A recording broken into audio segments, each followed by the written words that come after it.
এটা সাধারণ কোনো স্মার্টফোন না, এটা একটা পাওয়ার ব্যাংক যার মধ্যে আছে 10,000 mAh একটা হিউজ ব্যাটারি। এমনই এক ফোন রিলিজ করেছে আইটেল, যার নাম হচ্ছে আইটেল পাওয়ার 70। চলেন এটা নিয়ে একটু আলোচনা করা যাক, এটা আসলে কেমন ফোন। প্রথমত এই ফোনের সাথে আপনারা পাবেন একটা চার্জিং কেস, যেটা মূলত 4000 mAh এর আইটেলের ব্র্যান্ডিং করা। আর চার্জিং কেসের ওয়েট হচ্ছে 117 গ্রাম এবং পুরোটাই প্লাস্টিক বিল্ড। নিচের দিকে টাইপ সি কানেক্টিভিটি দেওয়া আছে, যেটা খুব সহজে এই ফোনের সাথে কানেক্ট করতে পারবেন। বক্স কন্টেন্ট হিসেবে থাকছে একটা টিপিইউ কেস, একটা 8 ওয়াটের charger, charging cable, user manual, sim ejector pin এবং ডিভাইস। ফার্স্ট অফ অল ডিভাইসটি ডিজাইনের দিক থেকে অনেক সুন্দর, ওয়েটের দিক থেকেও লাইট ওয়েট, মাত্র 196 গ্রাম, যা এক হাতে সহজে ক্যারি করা যাবে। স্কোয়ার বক্সি ডিজাইন, এর ফ্রেমটাও প্লাস্টিকের, গ্লসি হয়, হাতের সাপটাও খুব সহজে পড়ে যায়। সেকেন্ডারি নয়েজ ক্যান্সেলেশন মাইকটা দেওয়া হয়নি, তার পাশাপাশি ডুয়েল স্পিকারটাও মিসিং। ডান দিকে power button oh volume rocker আছে, তাতে সাইড মাউন্ট ফিঙ্গারপ্রিন্ট স্ক্যানারটা আছে। আর নিচের দিকে আছে speaker grill, type C port, 3.5mm headphone jack এবং বাম দিকে আছে হাইব্রিড সিম স্লট, যেখানে দুটি সিম প্লাস একটি মেমোরি কার্ড ইউজ করতে পারবেন।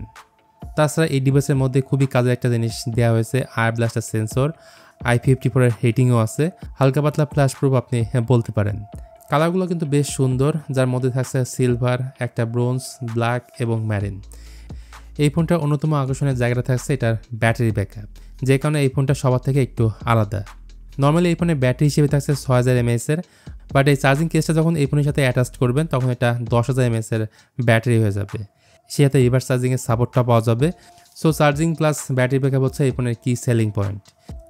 যাই হোক, এই ফোনের ডিসপ্লেটা HD+, ফুল HD+ হলে অবশ্যই ভালো হতো।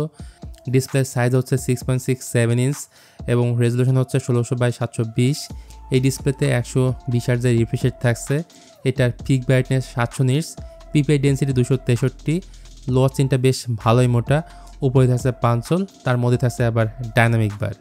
আর ফ্রন্ট সাইডে কী ধরনের প্রোটেকশন ব্যবহার করা হয়েছে সেই ব্যাপারটা ক্লিয়ার না। সেই সাথে দরকারি একটা ফিচার্সও এই ফোনে দেওয়া হয়েছে, ল্যান্ডস্কেপ মোড। যখন ফোন চার্জ করবেন তখন এটাকে ডিজিটাল ক্লক হিসেবে ব্যবহার করতে পারবেন। দেন যদি আসি পারফরমেন্স সেকশনে, এতে ব্যবহার করা হয়েছে মিডিয়াটেক হিলিও G50 আলটিমেট, যেটা 12nm আর্কিটেকচারের বিল্ড। এটার ম্যাক্সিমাম ক্লক স্পিড হচ্ছে 2.2 GHz এবং এটার আন্তঃ স্কোর 1,39,000 সামথিং, যেটা স্কোরের দিক থেকে অনেকটাই পিছিয়ে থাকছে। র্যাম রয়েছে 8GB এবং 8GB ভার্চুয়াল র্যাম পাচ্ছেন এবং internal memory 128GB। RAM and storage type হিসেবে থাকছে LPDDR4X এবং eMMC 5.1।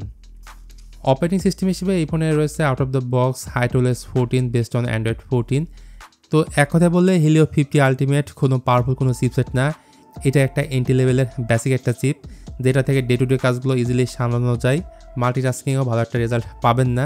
তারপর র্যাম ম্যানেজমেন্টও অনেকটা দুর্বল। পারফরমেন্সের পরে যদি আমরা এই ফোনটার ক্যামেরার দিকে আসি, পেছনে 3টি ক্যামেরা মডিউল মনে হলো, রয়েছে 2টি ক্যামেরা এবং একটা ডামি, অর্থাৎ তার মধ্যে রয়েছে আই ব্লাস্টার সেন্সর। প্রাইমারি ক্যামেরাটা 13 মেগাপিক্সেল, তার সাথে আছে একটা সহকারী সেন্সর। আর ফ্রন্ট ফেসিং ক্যামেরাটা 8 মেগাপিক্সেলের। ভিডিও ক্ষেত্রে সামনের ক্যামেরা এবং পেছনের ক্যামেরাতে ভিডিও শ্যুট করা যায় সর্বোচ্চ 1080p 30 fps এ। কিছু ফটো স্যাম্পল দেওয়া হলো, তাহলে বিষয়টা আরও ক্লিয়ার বুঝতে পারবেন যে এই ফোনের ক্যামেরা কোয়ালিটি আসলে কেমন। সো এটা একটা ফার্স্ট ইমপ্রেশন ভিডিও ছিল। যদি এই ফোনের ফুল রিভিউ আপনারা দেখতে চান তাহলে কমেন্টে জানান। আর ভিডিওটা ভালো লাগলে প্লিজ এটা লাইক বাটন শেয়ার করতে পারেন আপনার বন্ধুদের সঙ্গে।